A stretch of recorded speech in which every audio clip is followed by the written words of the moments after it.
Mark Carney sworn in today as Prime Minister. Trudeau says goodbye. Scott Moe puzzled on Carney's first trip abroad.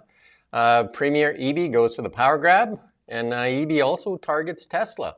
All that and more on the Really Big Show today. Beautiful day here in the Okanagan. Look at that beautiful sky there and traffic flowing well here in the central Okanagan and Kelowna. How are things in Ottawa, Ian?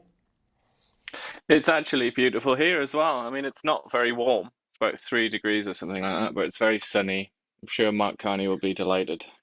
Big day in Ottawa today, eh? Big day. 67 days, though, since government's been prorogued. Sounds like they might go back early, maybe, or, it's not too far away now either, is it? Another 10 Yeah, I mean, days? listening to the sort of people that hang around the Ottawa crew and hang around the politicians and get rumors from them, it seems to be the case that Carney's going to go ahead really quickly and do it in the next few days, call an election. But who knows? I mean, I don't really know how good their intel is, these people, but that seems to be the word on the street. We've got an image here of Mark Carney signing in as the new Prime Minister of Canada, the 30th Canadian Prime Minister. And it sounds like, from all we're hearing, that he's going to look to call an election rather quickly and even have the election rather quickly. I think he's want to go with the polls show him doing very well right now. I think he's actually the 24th Prime Minister, but the 30th Ministry. So that's Mm, like the okay. cabinet people, because I believe Justin Trudeau is 23rd, but I'm happy to be fact checked live on that. There you go. And then he's also sworn in his cabinet, actually. It's a smaller cabinet, and we can kind of go through some of the names, right? Dominic LeBlanc is the International Trade and Intergovernmental Affairs Minister, so he stays with a seat. Melanie Jolie hangs on to her seat. And then here's a surprise, Finance Minister is Francois-Philippe Champagne. He's been hanging out with Carney quite a bit. He's showed up at most of his events. Innovation, Science and Industry Minister Anita Anand, who was quitting and is now back. Defense Minister Bill Blair, no change there. Do you want to go through the rest of this list, or any of these kind of like stand out Johnny for you? What's that? Johnny Wilkinson is quite an important chap right now. He's also the only MP from British Columbia that's represented in the cabinet, and he's going to be Mr. Pipeline, or not, as the case Right. may be, because Uh-huh. he started off once this melodrama began with Donald Trump. He started off being, it seemed, quite sort of keen on natural resources, as you might expect, as natural resources minister. But recently, he's kind of toned that down a bit, and he doesn't seem as willing to go ahead with it, or not as keen anyway. Yeah, so So that's quite an important one. Stephen Guilbeault got shuffled, and he got a title here, Canadian Culture and Identity, Parks Canada Minister, and Quebec Lieutenant. Stephen Yeah, Guilbeault. nobody knows what that means, Canadian culture and identity. They've just invented that for some reason. Some bureaucratic dork has decided that that's a good idea for his job title. But no, like I say, nobody knows. We're going to wait and see what that means. But I suspect that means that he's in charge of Canadian heritage, which means that he is going to basically be the federal government's media man. He's going to be responsible for the hundreds of millions of dollars that the Canadian government bungs to the media to prop them up and keep them alive. And the Um, Quebec Lieutenant, he's also seems to hang on to a little bit of power there because this East-West pipeline is all about Quebec. yeah, I also think that that means that because obviously he in the Western Canada looks at Guilbeault as being a sort of left-wing environmental extremist, like almost like a toxic politician.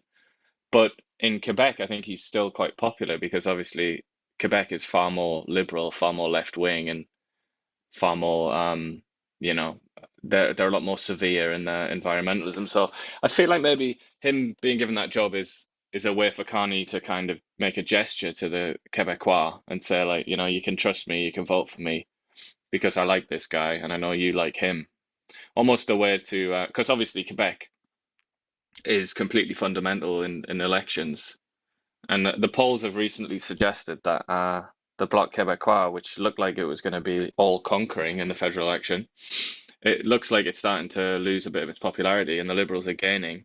So I reckon that's what that's about. It's a kind of an attempt to win over Quebec for the upcoming election. And then Chrystia Freeland, she gets a seat. She gets Transport and Internal Trade Minister. What was the seat that Justin offered her when he fired her from Finance Minister and Deputy Prime Minister?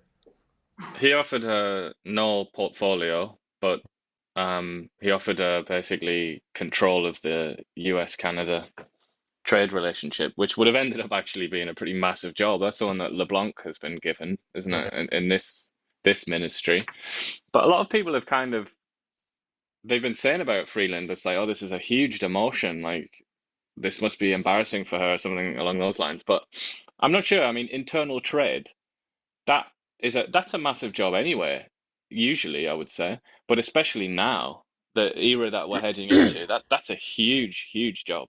So I actually think that she's got quite a sort of a big ministry on her hands there. And then transport, obviously, if Carney's going to go ahead with the high-speed rail link between Quebec City and Toronto, then that's the biggest infrastructure project basically in the history of Canada. So that's a big job too. So I think, Freeland is still very much at the forefront there. I don't see Karina Gold's name on the list here. Yep, she's not even there. She wasn't even invited. Jean Chrétien was invited for some mysterious reason, and he's sat there happily watching this all go down. But Karina Gould not invited, which suggests that Mark Carney thought that she was, not particularly advantageous for the Liberal Party right now, to I put it don't. mildly. I don't see Frank Bayless. Although when Karina Gold and Chrystia Freeland say we're all one big happy family, we're all going to work together. Frank Bayless and Karina Gold absent on this list.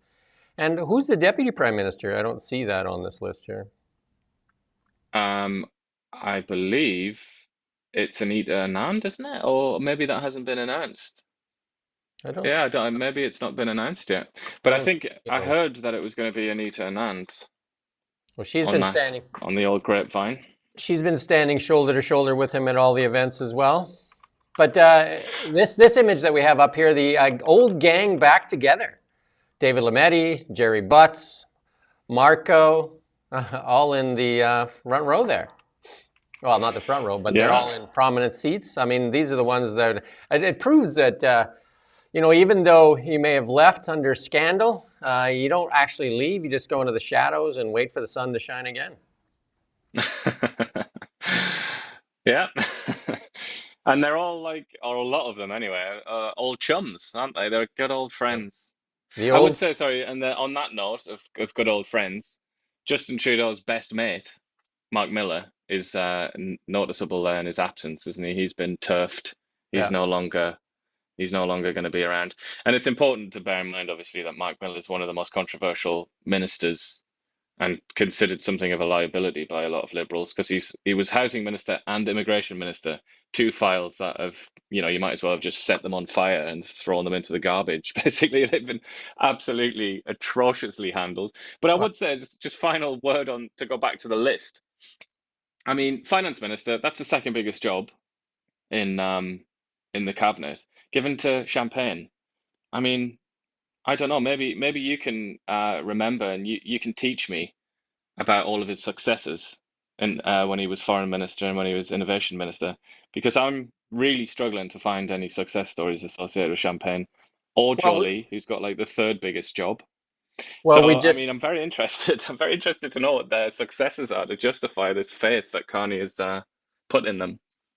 corporate welfare. I mean, he was just talking about Northvolt. I think between the federal government and the Quebec provincial government, they handed out many, many millions of dollars to this failed Northvolt that has, taken the money and run now.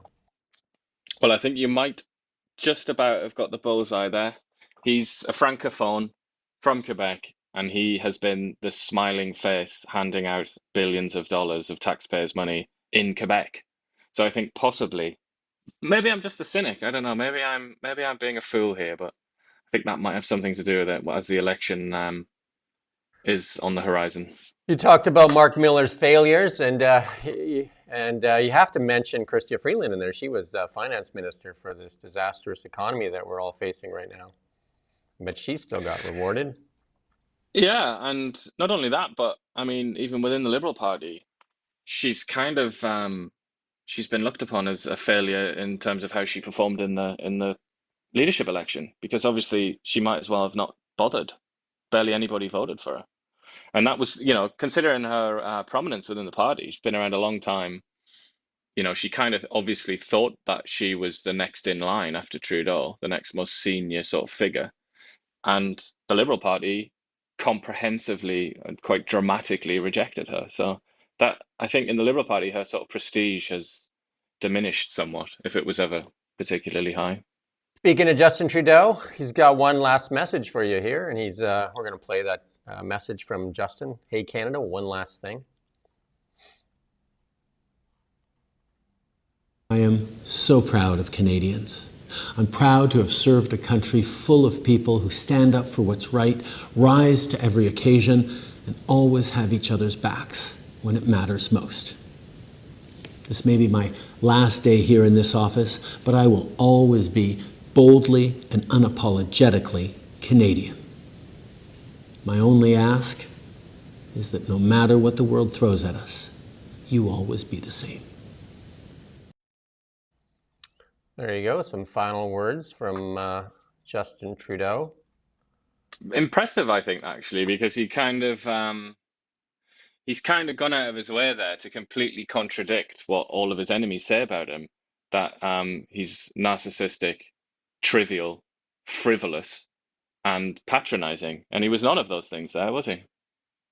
Nope. And then there's some people saying goodbye to him. Here's Governor Newsom with a well wish to Justin Trudeau on X, saying goodbye. So Yeah, maybe the next president of the United States there.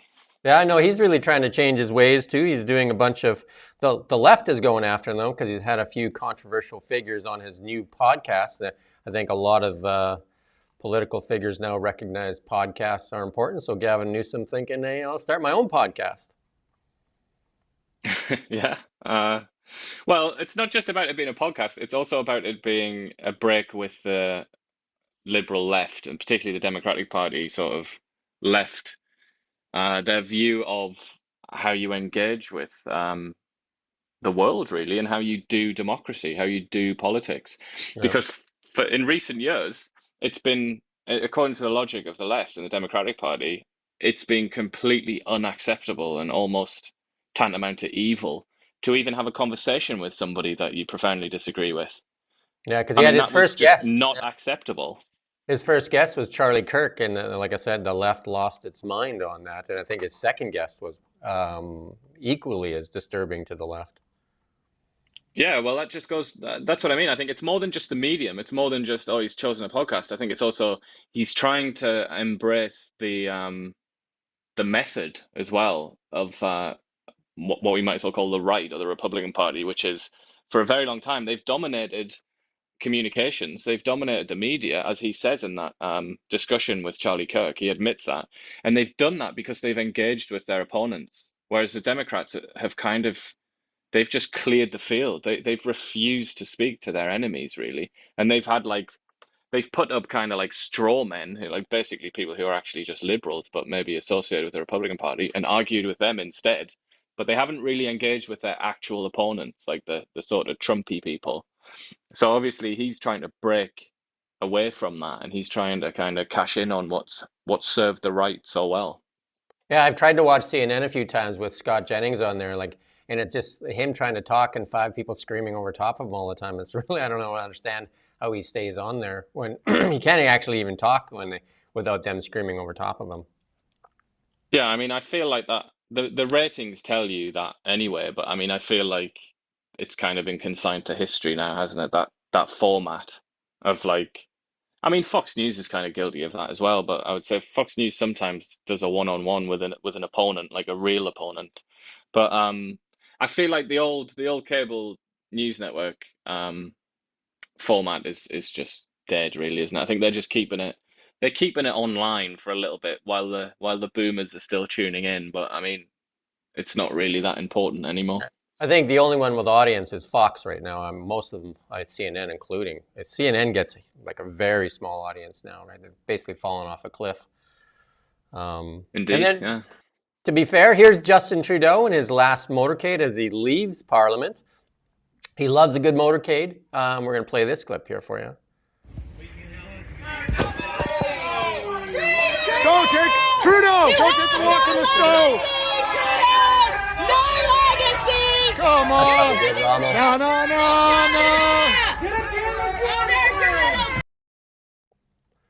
So there you go. I didn't want to play the whole clip of that, but that was his, he, in there, the big motorcade pulls out. Trudeau famous for the big motorcade.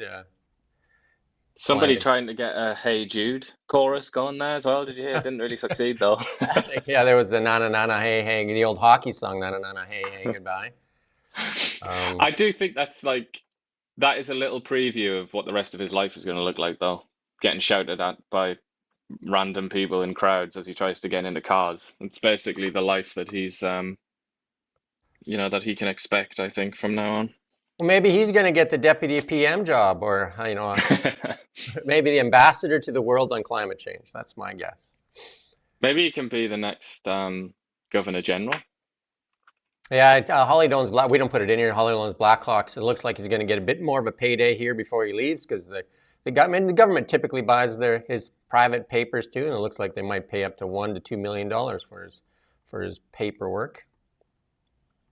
Yeah, and I have a feeling that there's a pretty high chance that he's going to do a Meghan Markle style reality TV show on Netflix or something like that as well. I reckon, or maybe even with Meghan Markle, because I know he likes Harry, doesn't he? Well, maybe they'll do a podcast, him and Meghan Markle. Yeah, I'm like, we're being a bit silly here, but I could actually see that happening. I could see that being true. I think he's going to be a kind of social media star. In his retirement. I think that's almost like nailed on. $10 Taylor Swift concerts for sure. He's collecting bracelets. There you go. Well wishes to Justin Trudeau in his new career, whatever that may be. How's that? Yeah, well, as he said, he's been clear to sort of emphasize this. He's going to be around still. He's gone to some lengths to clarify. He's not going to go and hide in some mansion in Tofino. Yeah, he seems to fully intend to hang around and be a presence in sort of Canadian life. So we'll be seeing a lot of him. I mean, a lot of talk has been over the few years that he's going to end up with a position either at the UN, but I mean, I joked, but I'm a bit serious that he may end up being an ambassador of Canada to the world on climate change or something like that. That was his big pillar, right? So that has been basically kind of torn down, and I think going to get repackaged here to make it more palatable to Canadians. Yeah, I think that's a reasonable prediction. Yeah. Scott Moe, a little bit upset on Mark Carney's first trip, and Mark Carney, who has self-disclosed himself as a European in the past, his first trip abroad is to the EU, and we're going to play this clip here from Scott Moe. I noticed this morning already that his first planned international visit is to the European Union. Not good, and not good. We don't have a trade war with the European Union today. We are in the midst of a trade war with the United States of America and China, the two largest economies in the world and our two largest export markets and trading partners. To choose to go to the European Union is beyond what I could understand as being in any way impactful or representing Canadians. And so I would ask Mr. Carney to reconsider that. Engage immediately with the Chinese government, continue and engage and lay his plan out with respect to how he is going to engage with the United States of America. And I would suggest that plan should not include anything in the way of export tariffs, because that is very much one of the threats that has been identified by Saskatchewan industry as being one of the 5 tariff-related threats that are going to end jobs for a period of time in this country, and ultimately are not in any way finding our way towards that North American energy and food security goal that Saskatchewan really plays a part in. Scott Moe really upset about the agricultural tariffs that were put on, canola for one of those, and he said the canola market is very, very hard to develop. Took them a long time to get that canola market, and the Chinese putting on 100% tariffs on canola.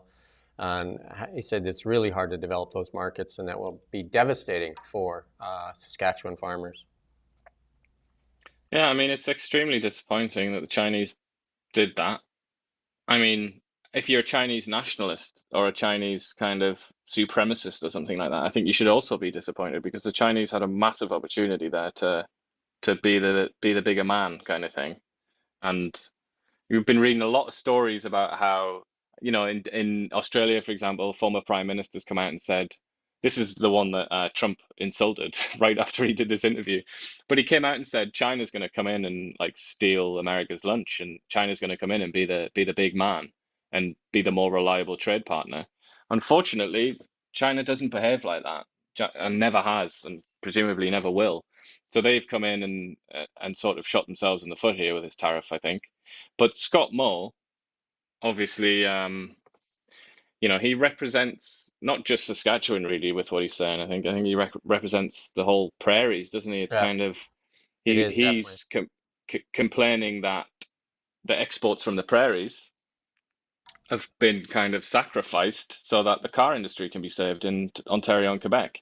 And that's a familiar story, isn't it? But the same thing is true when it comes to dairy. How much sort of political capital, or how much did they have to put forward with the Americans? How much did they have to like put at risk to succeed in getting dairy, that special carve out, which is again just for really Quebec and Ontario? And that dairy, the dairy sort of protection regime infuriates not just the Americans, but the Europeans and the British, and I'm sure some others, but those are the most famous ones. That's why we don't have a free trade deal with the UK, is because of that dairy industry.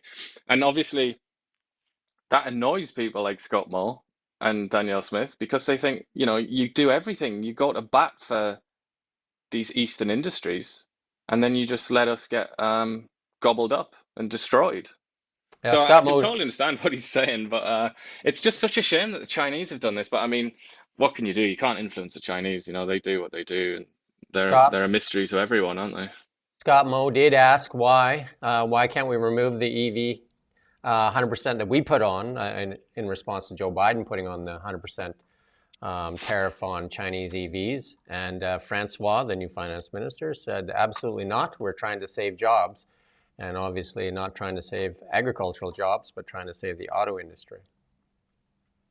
Yeah, and I guess that might have just a little bit to do with the fact that the provinces where the car industry is a big deal happen to have the most voters and the There you most go. seats. Yeah. Again, the West getting and I mean, that's what I think they're pointing out, and that's what Danielle Smith has been pointing out, as well as Scott Moe.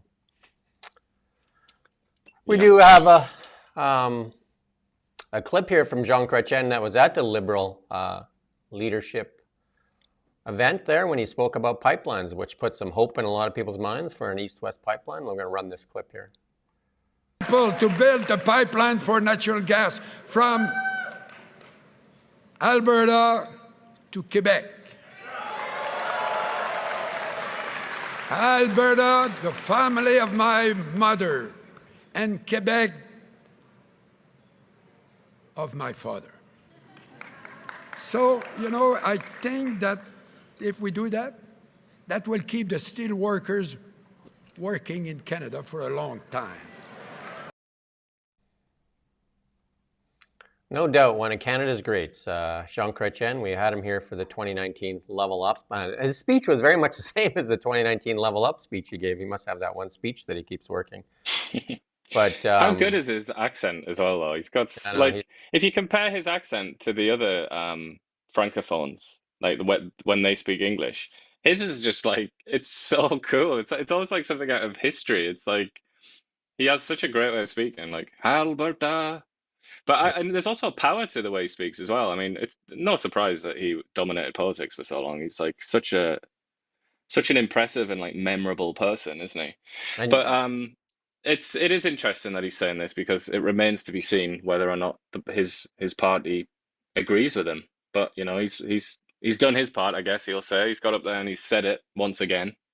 yeah, Quebec has already come out and says they're not really interested, and then putting Stephen Gibault as the lieutenant for Quebec is definitely, who's been against Alberta oil and gas for a long time in LNG, doesn't really bode well for that ever happening. But you and I got to spend a lot of time with Jean Chrétien when he was here, which was great. We got to spend, like 4 hours with him, talking with him. And I remember him saying one of the things that he was not a big fan of the way Justin Trudeau ran, his cabinet, not allowing them to speak and all that. He said it was a different way, but because he said he'd let his ministers speak.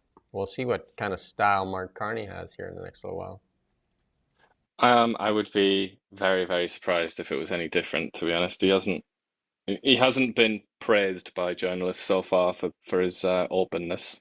Although, to be fair to him, actually, when he was in Kelowna, he did take quite a few questions. But I mean, I don't know. It wasn't a free for all or anything like that. But we did get to ask him a couple of questions, which I guess we should mention. The most important question we tried to ask is one that we went there for, was Bill C-18, and he said, no, gotta go. Yeah. Busy, right? Busy. That's like Stephen Jabot when he takes questions. He's always on the run, so he doesn't have to answer too many questions. He's always so he'll take a question and start running away, right? So yeah, they always have one of their little servant people, like sort of about 6 steps forward and looking back as if to be like, come on, let's go. And it's like they almost use that as like that's part of the whole scene. It's like, oh, I've got to go. There's this random person over here. Yeah, just like I would stay and answer, but I gotta go. I gotta listen. And then let's look at BC here. Premier Eby grabbing power again, similar to COVID. He's saying he wants cabinet, legislation that gives him cabinet sweeping powers amid U.S. tariffs, and he wants this power until 2027, May 2027, so that he can act quickly. I mean, John Rustad coming out and saying, you thought government overreach during COVID-19 was bad. Wait till you hear what BC's radical NDP is trying to do with Bill 7.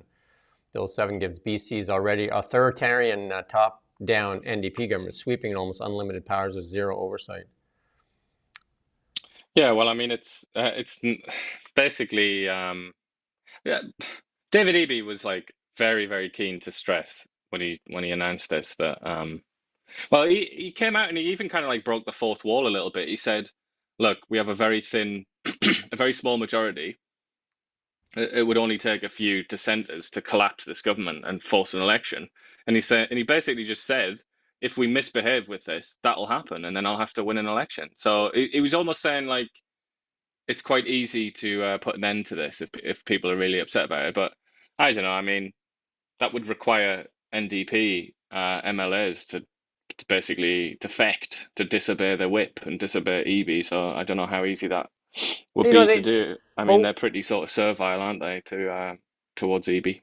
One of the things, though, like even with Trudeau's government and Eby over this past little while too, is like it sounds like they don't. I mean, Eby didn't even put the ledge back into play till February. It's like they don't like the legislature. They don't like Parliament. They'd rather just start making decisions, which is not really the way the Canadian system is set up. Well, they also don't particularly like to be scrutinized by the press. I mean, they like to have the same old familiar faces at press conferences who ask banal questions and never put any pressure on them. But they don't like to be asked real questions. Like if an outsider like ourselves, when we ask questions, that they absolutely despise that because they don't know who we are and they don't like, we're not on first name terms. They can't ask us how the wife is, kind of thing. They absolutely hate that. I mean, I'm talking specifically here about the NDP, but yeah, I mean, they don't like scrutiny in general, do they? And this seems to be something that's really and we'll talk about this in a second, I think, when we're going to talk about the UBCO thing. But I just feel like we're in an era now where people don't like to be challenged. They don't like to be scrutinized. They like to personalize it as well. And it's like, oh, that was so offensive. And it's kind of like, this is a democracy, chump. Like we have to have these arguments. Otherwise it stops being a democracy. But I feel like in a sense, we're kind of losing touch with that, with our sort of roots. And one of the things that Chrystia Freeland accused Justin Trudeau of in an interview with Bill Maher was that 10 years of virtue signaling and identity politics, and it seems like David Eby is still on that, and because like yesterday, BC Hydro and EB, they're targeting Tesla, banning Tesla from their rebate program. And one of the things I need to point out here is EB spoke about why there's nobody investing in British Columbia, like capital is fleeing in British Columbia. Capital needs certainty. And basically, he just weaponized BC, and he went after the largest company in the United States, Elon Musk, and it's an easy target right now because a lot of people don't like him. But for what purpose when Tesla has lots of employees in Canada and dealerships? Like, I think there's 3 down there in the Lower Mainland. There's one that's opening here. And he goes after the largest companies. So what do other American companies think that may be, friendly to Trump? Because there's a lot now that are friendly to Trump, including Facebook and, Amazon and all these companies. So are they all next on this target list when David Eby needs a new villain to put out there so he can make excuses for why our economy is falling apart here in British Columbia? Well, Eby already tried to adopt an antagonistic approach to Facebook, and then he completely backed down and has nothing to say, nothing bad about them to say anymore, does he? Because they were too powerful and useful, and he was too afraid, especially going into an election. He was too frightened, I think, to risk alienating them. Whereas Tesla isn't. I mean, Tesla obviously it's a big company, but I don't think it's anywhere near as powerful as Facebook, for example. It's just a car company at the end of the day, isn't it? Or, it's a company that sells products, physical products. So I don't think he's that scared of Tesla. They also don't have any actual like primary business in Canada and never have. They don't have any I sort think of plants or anything like that in Canada. I think it's far more about targeting companies, though, because you don't like the politics of a certain individual. And I think that Well, if you're I looking would at other, sympathize there. I would sympathize, but Elon Musk has kind of talking about politics, it's not quite that, is it? I mean, he's taken it to an absolute extreme. He's a member of the government. He's one of the most powerful people in the Republican Party. He's one of Donald Trump's closest associates. He's come out with an abundance of extraordinarily inflammatory and stupid things that he said, and he's infuriated so many people. And he has power, he has actual real government power. It's not the same as Jeff Bezos chucking $1 million to Trump's inauguration fund and hoping to be treated well as a businessman. I think that's completely different. my What point Elon's being, done is he's made himself into a real powerful figure within the US government. So if the US government punishes Canada, I think he's, it's fair game. He's going to be punished too. my point is that we're having a tough time convincing companies to invest in BC, and we've doled out lots of corporate welfare to these companies, and we're always doling it out to second-rate or third-rate B players that take the money and run, and they fold up when things get a little sideways, instead of investing in companies that are leaders in the world. And you can't deny that Tesla is the leader in about 5 different industries, and then will be the future of so many different things. And I just think it's the wrong target myself, and looking at the company as opposed to the man leading the company.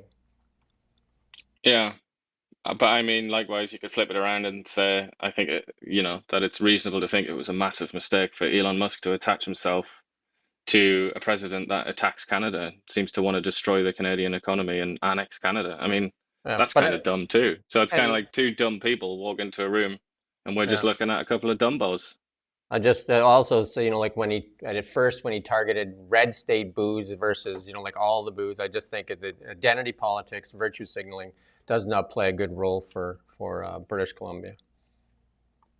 But that's what it's all about, doesn't it? That's what his political mandate is based on. That's what the NDP and the left in general in BC are all about. So that's kind of like he's representing his constituents in that sense, isn't he? I mean, certainly in the Lower Mainland and Victoria area. We were chatting about Victoria the other day, weren't we? I mean, that has to be one of the most sort of left-wing cities on earth, possibly at the top of that list, though there's some retirees there that might balance it out a bit. But it's kind of that's the nature of British Columbia, isn't it? It is an extraordinarily liberal, sort of hyper liberal population there, and he wants their votes. So I guess you would say that he kind of has to go along with that kind of thing. Well, again, if you look at where our GDP is going per capita and where our investment's going, and where we used to be one of the bigger contributors in the West, we're not anymore. And of the 2 industries that lead British Columbia are suffering here. And I just say, and in the forestry sector, a lot of the big investors in forestry said that they can't invest in British Columbia anymore because there's too much uncertainty and too much of this woke politics and identity politics and all that stuff, virtue signaling, just makes it really uneasy to invest. So with all that, I mean, if you're going to continue to play to that same audience and then the rest of the audience that has the money leaves, then what does that leave you? And here's another example of it. Rustad calls UBCO student union rejection of the Okanagan Conservative Club woke. Yeah, I mean, this is astonishing. There's actually been a development on this. This You got isn't a the slide fully there, up-to-date story. No. But Next basically what happened is some kid, a student, I should say, sorry to offend you there, my man, but a student has applied to create the Okanagan Conservative Club, and the student union at UBCO rejected the application, and then he got an email which he sent to us, this chap, in which a semi-literate email full of spelling mistakes and just like a totally low-grade mind composed that email, sorry to say, in which he said, no, sorry, we can't allow that to happen because we are committed to diversity, equity, and so on and so on. It might upset LGBT people and black people for some reason. So they said, no, you can't have a conservative club. There is a liberal club, however. But he said, no, we can't have that, which is just an indication of the kind of rot that has spread in the minds of young people who are just incapable of thinking. They're just hopelessly servile to completely out of date ideology. But anyway, this the update to this story is that the student union now has overruled that decision. Basically, they've gone back and they've changed it, and now they are gonna let the Conservative Party or the Conservative Society or whatever exist. But then they said in their statement, they said they want to ensure that the decision was made in alignment with our values of equity, inclusion, and respect for all students. So still the taint kind of hangs over the Conservatives there for some mysterious reason. I mean, it wasn't the leader of the Conservative Party that dressed up as Arabs and Indians or whatever it was from Aladdin, wasn't it? There aren't really any racism scandals that I can think of associated with the present Conservative Party. Plenty of them associated with the Liberal Party, however. But anyway, and in this statement, the Student Union Board of Directors, they also come out and say, most of it really is about self-pity, the statement. It's saying, please stop bullying and harassing us. And, you've got to treat us with respect and those kind of things. Just what you often see when people in positions of responsibility make stupid decisions and then have to go back on them. They often come out and say, "Oh, you're the bad guy because you complained about it." But there you go. That is a perfect indication of the kind of rottenness in the state of British Columbia. You're pointing out that a university level student can't spell is obviously going to be offensive as well, because why should you learn how to spell in this day and age? I suppose so, actually. Maybe I should take that back. I mean, I'm being spellist. It's clearly an example of my Western supremacy. I should be knocked down a few pegs, shouldn't I? And embrace spelling mistakes. Yeah. Anyway, the Kelowna Chamber of Commerce, they got a new board there. This is for Kelowna. It's the largest Chamber of Commerce in British Columbia. And they say that they're going to really push for supporting local and supporting Canadian. So that's going to be a big push. So glad to hear that we're going to get a lot of advertising from the Kelowna Chamber members, because I think we're one of the only locally owned and independent operating media outlets here in the central Okanagan. Is there another one? I mean, off the top of my head, I don't know if there is another one. No, I don't think so. So there you go. We'll see how that plays out. And then John Rustad, he wants to be in the news. And this is what was an NDP initiative a while back, too. He says he wants to stop the changing of clocks. Okay, it's just nonsense anyway, right? Why do we keep doing something that makes no sense just over and over and over again? And I think the NDP said when they were trying to do it is that, they'll do it when the Americans do it. And I think Trump's comments on it, 50% of the people like it, 50% don't like it. So what does that mean? Yeah, I mean, God knows what that means. from Donald Trump. But I mean, it's yet another example, isn't it? He did the same thing with the carbon tax. It's like, yeah, we'll do it when the other people do it. It's kind of like, yeah, way to show leadership, mate. But I mean, in this particular instance, I really I get it and I sympathize. You can't be like an hour behind or in front of your sort of main trading partners, can you? Although if we're Well, going to be all anti-American, then maybe we should do it. 'Cause who cares if we're an hour well, different? Saskatchewan has taken that stand quite a while ago. Yeah, Saskatchewan does not turn its clocks back and forth. And I remember when I worked out in Manitoba, it was kind of an adjustment you had to make because because they didn't do theirs, and then when you're trying to call, because we did a lot of business with Saskatchewan, so you had to kind of figure out where they were at because they were an hour difference, and then sometimes they'd be 2 hours difference, right, between when they were not doing their clock thing. yeah. So it would also be. I mean, it already is awkward a little bit, isn't it? Because there's a little part of BC where they have they're in a different time zone, like Yeah, right in the southeast. So yeah. I mean, I guess you could say that that's already happening. So why not go the whole 9 yards and separate ourselves from Washington? It doesn't, I mean, I think it was maybe a good thing back when people used to work 10, 12 hours a day or whatever, but I don't see the benefit of doing it now. And especially, they said it had to do a lot to do with power and saving electricity and stuff like that. But, LED lights and all that stuff now, it doesn't really make much sense. Like all the reasons for doing it in the past don't really exist today. Yeah, and like people just work all sort of weird hours nowadays. It's not. I mean, that back in the day, it was pretty fixed sort of work period, wasn't it? And also, you kind of needed light, didn't you, to do things like you said, but you kind of needed natural light to do certain things, but it's not really like the case anymore. The sun doesn't respect the time change. The sun just keeps doing its same old thing every day. Yeah. It is horrible though, isn't it? I mean, I feel like I'm glad that it's being discussed now because it really does like wrecks your life for like a good few days after it happens. And then somebody's on our comments there says Creston doesn't change the time either. So there you go.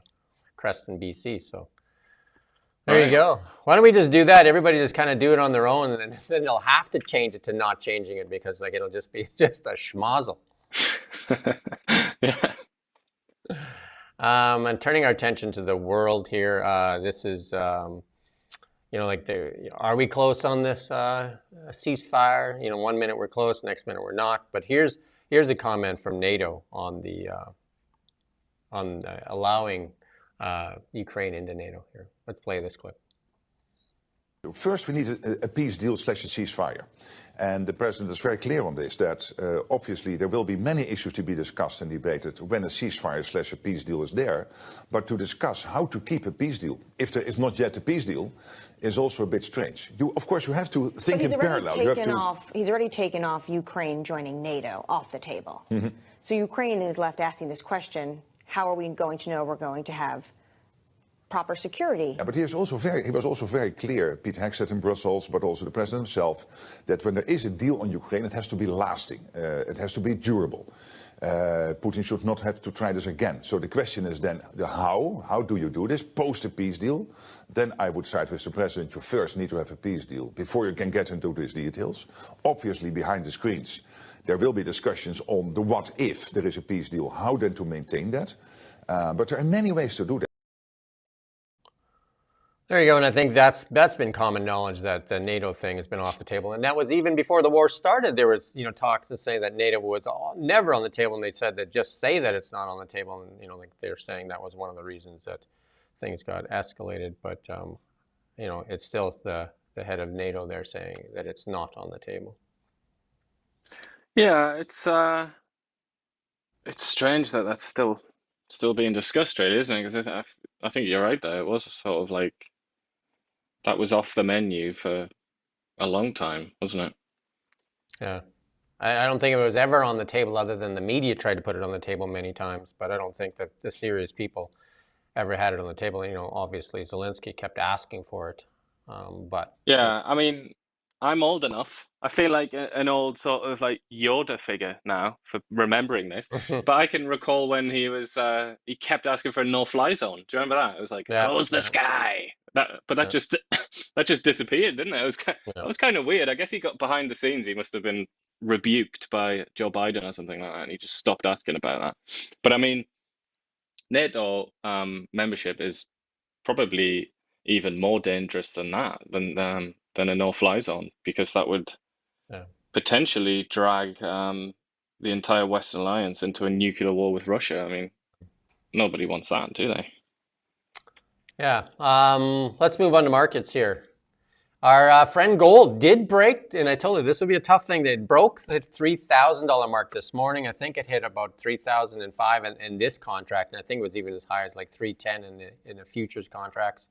So yeah, so it broke over that, and then of course, like this is going to be a tough wall to break, and that's an all-time high that it hit this morning. So like I said, it'll be a tough wall to hang on to, right? I think it hit 3,005 this morning in this contract, the futures contract.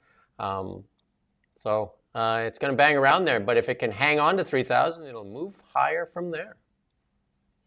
But we've been waiting If for people that for a keep while. being completely freaked out by Trump's tariff madness, then there's every possibility, really, isn't there? The geopolitical situation definitely boding well for gold, but also like this, the Ukraine war definitely also caused a lot of tension because the Russians and the Chinese have been accumulating gold for a long time now, and they continue to do it.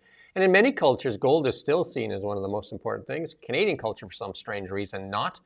Indian culture, very strong in like for India, like gold a big thing. Arab cultures, gold a big thing too. They even have like ATMs, like in places like Saudi Arabia and Dubai, and that where you can actually walk up to it and buy like a wafer of gold.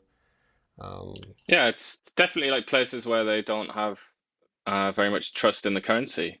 And I mean, I don't know why anybody would have any trust in the Saudi rial or whatever it is. I think that's what it is. Or is it a dinar, something like that? But why would you trust that currency? It's like I mean, it's a ridiculous country in so many ways, isn't it? Though you're probably better off holding barrels of oil rather than their currency. So I mean, whereas in Canada and in Western countries, by and large, there's a lot more faith, isn't there, in the currency and in the sort of financial system and everything like that. But Canada I don't know, it is a funny famously, one because obviously back in the day, gold in Canada, I mean, gold was kind of like used in transactions even now and then, wasn't it? I mean, it was in that story yesterday about Donald Trump's granddad, about how Canada he sometimes accepted payment in gold. Canada used to be hold gold reserves. We do not. It's one of the few central banks that hold zero gold currency. I don't know if Mark Carney was part of that or not, but we don't hold any. The United States holds gold, as do many central banks in the world. But Canada does not. And Canada has some of the best miners in the world, and used to have some of the best properties. A lot of those miners have now left Canada to go somewhere else because it's more favorable to mine elsewhere than in Canada. Imagine that. Yeah, I mean, it might be a bit warmer elsewhere, but I don't know if it's necessarily better stuff. Bitcoin looking like it wants to power up a little bit. It looks like the markets have recovered a bit too. In the last little while, the markets had that little bit of a downdraft there, and it looks like they're starting to kind of bounce off of that. A lot of the analysts now saying we're ready to go again. So there was a bit of a correction there for a while. The market's in positive territory this morning. The Dow up 546 points, all those kind of things. So, the market's looking like they've had a bit of a correction and now look like they're going to move to the upside. So there you go.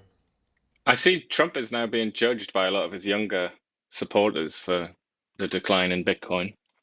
That's like being put next to his name almost in the same way as like if the dollar had declined or something. That's an interesting development. And I think the Bank of Canada put out a piece too, saying that mostly young people in Canada, I think under 34, own Bitcoin. Bitcoin, again, and I say this over and over and over again, Bitcoin definitely has the wind in its sails, right? And this correction, whenever you have a big gap up, if you look at that November 5th gap, lots of times the stock has to come back, and then I would say Bitcoin is like a stock, has to come back and fill that gap, and that's what it's doing right now, is filling that gap. So. Canadian dollar, no pop for Carney. No pop for Carney. How's that? Because I don't think it's sure where it's going to go. It will pop if we get if he, like comes out and says he's pro-resource and actually proves it. But no pop right now. I think it's the election hovering over everything, isn't it, as well? No one knows what's going to happen. So, and other news in the markets there, the Financial Post did a kind of a negative story on Brookfield, Carney's company. It said it's one of the world's most complex financial conglomerates, and is attracting scrutiny for circular flows of cash involving its global property portfolio. Lots of negativity on that, and then people are saying, why isn't Canadian media picking it up where other media are picking it up? So where is the scrutiny on Brookfield? I wonder if that has anything to do with a certain amount of fondness that some people in the media have for the Liberal Party. Yeah, I don't know. Possibly. Some of the Conservative MPs pointing it out, like, where's the scrutiny, right? I would say as well, I mean, this is quite hard. This is quite hard journalism to do. I don't think that, like, financial journalism on this level, and I don't know how many financial journalists of that sort of caliber actually exist in Canada. So it might be the case that we have to wait for the Financial Times or something like that, or the Wall Street Journal to like really blow it up. But then I guess we rely on the Canadian media to sort of pick up that reporting, because they kind of have a choice then, don't they? Yeah, because there is quite a bit out there talking about Brookfield and a lot of the things that they've done that have attracted negativity, including their claim of carbon credits and all that kind of stuff. So yeah, but this is also, I would say, like, I think this is true of a lot of companies, isn't it? Especially like this one, like Brookfield. They're often accused of getting up to no good, aren't they? But obviously this is very important because our Prime Minister used to be in charge of that company. So yeah, I think there's a public interest in that. yeah, so it'll be interesting to see if it gets any attention. I'm sure the Conservatives, Pierre Poilievre and his crew will try to bring more attention to it, because it's likely not going to get the attention of the government-funded media. Mm-hmm. In our AI and tech segment, like, who doesn't love a good cat video? And you can now make your own cat videos with AI. So you can spend the rest of your day, now you can have AI that actually creates your own Zoom character, so you don't have to show up for Zoom meetings, which means more time for watching cat videos. So here's the ultimate cat video.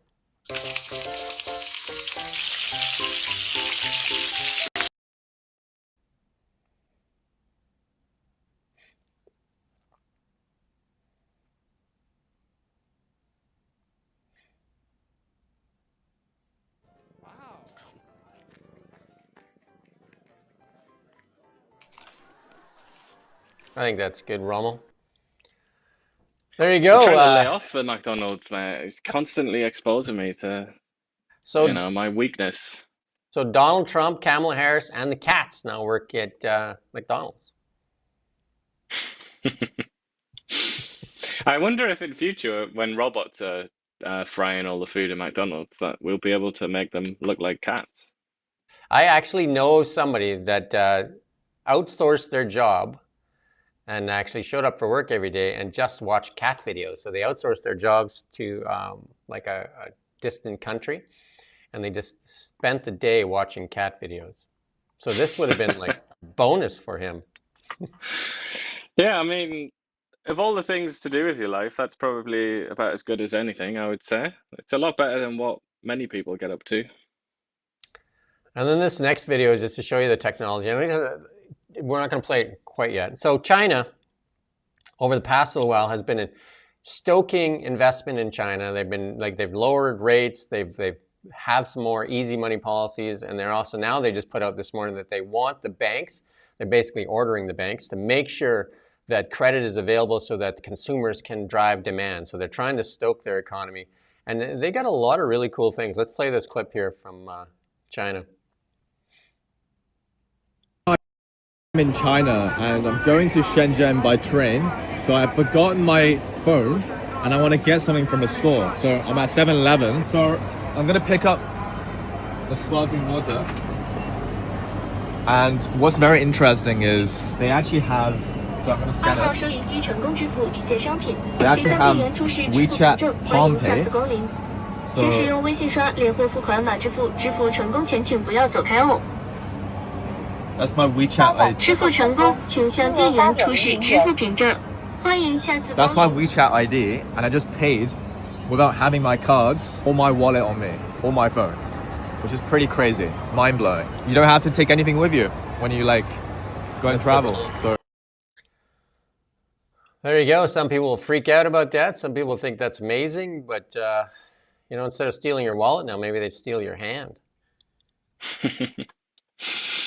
Yeah, it is interesting. I mean, there are a lot of these videos. This has almost become like a genre now on the internet, hasn't it? Of people going to China and being like, "Wow, look how advanced it is." I mean, they're pretty much always in like the biggest cities in China, aren't they? The tier one cities, I believe they call them. Like Yeah, Shenzhen, I think that's where he was there. That's one of the most important cities in China. I think But 40 years ago, it's that city interesting because didn't China exist. obviously had a lot of capital lying around, didn't they, over the last 10, 20 years, and they've pumped it back into China. And we can only look on in envy at that kind of practice, I think. I mean, if you look at that city, they built that city out of a fishing village, I think, in like less than 40 years. Yeah, it's because it's that neck of the woods there, the Pearl River, like Guangzhou. It's you know, it's very industrially important, or it's important to the industrial sector in China. It's like it's great sort of geographically. It's really good to get things out into the world and export. And then obviously Hong Kong is right there, which was built up by the British, and it's a very sort of sophisticated place for services and finance and things like that. So it's like a whole ecosystem of industry and finance and actually quite a lot of agriculture down there as well. So it's got a lot going for it, that neck of the woods. We got some memes you're going to love here. We're just about at the memes here, but we got a little piece on EVs, and this is a lot of Tesla dealerships being targeted or service centers being targeted down in the United States, including I watched a clip where somebody bought a used Tesla and then a whole bunch of people got around and they bashed it up instead of like damaging, you know, somebody else's Tesla. So this is Pam Bondi talking about the crackdown on this. So I'll play this clip. People were locking up on that. We have someone in jail right now from one of the dealerships. They threw a Molotov cocktail through a dealership. They're looking at up to 20 years in prison. So if you're going to touch a Tesla, go to a dealership, do anything, you better watch out because we're coming after you. Wow. And Well, if you're funding this, we're coming after you. We're going to find out who you are. So David Eby might be on the list now. I'm just kidding, but I think that's just weirdly unprofessional, though, isn't it? And that just stinks so much, considering that Tesla's owned by a member of their government and the Republican Party's biggest donor. Hey, you're It just wrecking my looks setup. ugly. You're wrecking my setup for the meme here. So Teslas are getting a self-defense mode where they transform into battle robots like Transformers.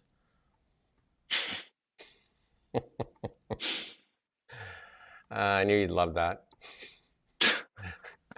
Optimus will defend the Teslas. There you go. And then It's not that far-fetched, is it? Maybe 50 years or something. Maybe that'll be possible. I might even say it's there you go. And then this one you're going to relate to, I think, because this was you as a youngster. Yeah, I mean, I don't think I was ever quite as squeamish about physical labor as your average sort of left-winger is or communist is, but definitely. I think it's that a one is very, pretty very funny. good point. Like this hammer and sickle actually represents labor. Like what? Like that can't be right. They got to change that, right? There's a really funny, I think it was on Reddit or something like that. There's a really funny post or like a thread where people were talking about communism and they were sort of like saying, what are you going to do when we achieve communism? And it was all just random stuff like, you know, have like a flower garden or something, or, you know, like do graphic design. It's like, no, I think if we're going to move to communism, you're almost certainly going to be planting crops or something like that, or washing the toilets. Like you'll do what you're told. And here we come full circle with our last meme. This is a lot to do with, you know, like people making, you know, these accusations for Mark Carney and the EU and stuff like that, you know, like saying that perhaps he's going to try and get Canada to join the EU. And it's like, this is a really good meme. Imagine you love being governed so much that you want a government for your government. Well, I mean, it's funny because Elon Musk posted that, didn't he? And yet he's now an American supremacist for some reason, despite not being from the United States. But he absolutely loves America, and yet America has a government for their government. Like the American states, that's the original foundation block of the Yeah. United States. You know, that's why that's what it was all about. If you know your American history, which maybe Elon Musk doesn't. But yeah, Americans also have a government for their government. So you're going to root Oh, out so do that we. communism, Elon? Well, so do we. I mean, we have our provincial government and our municipal government, our provincial government, our federal government, and then, but the EU, you know, has made a lot of decisions for a lot of the EU nations that have definitely have not been good for many of those nations, and a lot of them are trying to like backpedal on those things. Yeah, the EU is immensely stupid, in all ways, really. I can't really say much to defend it, and I don't think many serious people do or I mean, could. But obviously, the United States has also had that exact problem, and we do too. Earlier, like as we were talking about West v East, obviously in the United States it's a little bit more extreme, and they've killed each other in the hundreds of thousands over their differences, regional differences. But yeah, I mean, it's kind of the nature of things, isn't it? That tends to be how it works. You do have subdivisions to your government, so I just think it's a bit of a stupid meme. That, to be honest, it's not exactly a very smart meme. well, it all depends how you look at it, I guess. But I mean, you're quite familiar with the EU, and you're familiar with why the UK left the EU. Can you name any good like reasons why somebody should be part of the EU? Access to French wine and, you know, Italian food, I would say. That's obviously if you don't have a free trade deal with the Europeans, then access to all of their creations. They are still, the Europeans, I don't know how much longer this is going to be true, but they are still the most, you know, they produce the highest quality goods on earth, basically, in terms of like food. I mean, used to be able to say cars. I don't know if that's really true anymore. Maybe not. But they tend to produce the best things, like Airbus, for example. You know, Airbus, a European company, makes Boeing look like No, I meant a the drone benefits. manufacturer or something. The benefits of joining the EU, because you get the currency, you get the EU currency, because most countries have kind of given up trading in their own domestic or national currency. Not that it's gone, but most of the currencies being traded there are the euro, and then also the borders have been eliminated for the most part. Switzerland is not part of the EU, because I remember when I was in Europe, there was actually a border they get actually crossing into Switzerland, whereas there is no borders between France and Germany and stuff like that. I don't know if the Swiss actually are they not part of Schengen, or I can't remember, but the Swiss are like subordinated, just like the Norwegians. They're kind of subordinated to Europe. They've made certain agreements with them so that they can have access to the market, and they've lost a lot of their you know, sovereignty, basically, to put it in a nutshell. So it's not that simple. For the countries that rely on the EU, they really get sucked into its orbit, which is what a lot of that controversy was about when Britain left. You know, the Europe wanted to turn Britain into a vassal, and the Brit, just like, you know, Switzerland and Norway and the rest of it. But Britain didn't want to play that game, and it was kind of massive controversy, and they ended up somewhere in the middle. But yeah, the Schengen thing, the borderless travel, that's like fundamental to the European project, is like free movement of people, free movement of capital, and free movement of something else that I can't remember now. But that's very controversial now, obviously, because they, you know, Angela Merkel is the one person that broke that, really. She destroyed that idea when she unilaterally invited more than 1 million people in 2015 to come into Germany, and then proceeded to blackmail the other countries in the European Union to receive some of these people from Syria and Serbia and elsewhere, Afghanistan. And obviously we see every single day, or every week maybe, we see the results of that policy of Angela Merkel's when there's a terrorist attack committed by a refugee. It's basically, I mean, it's at least a monthly occurrence. I feel maybe I'm being cheeky saying That's what I'm saying. but it feels like it's weekly. It's a bit of a mess, and the economy is a bit of a mess there too, right? I mean, it's quite a mess, and I can't see why anybody would want to join the EU. It's quite the mess. Yeah, it is a mess. It's a real mess. But I mean, if we're talking about comparing it to the United States, which seem to think we sort of are in a little way there. I mean, America is also a gigantic mess, isn't it? In terms of health I and think Canada should all the stay rest of it, they're its own screwed. sovereign nation, have trade deals with the EU, have trade deals with the US and Mexico and the rest of the world, but definitely don't have to like erase our border and allow the, you know, the mess into this country. That would be nice, but you want to have trade with the world, Jim, but are you willing to sacrifice Quebec's dairy industry? Because that's the price. I am. How's that? I didn't think you were so anti-Quebec. I'm not anti-Quebec. Lay off it, mate.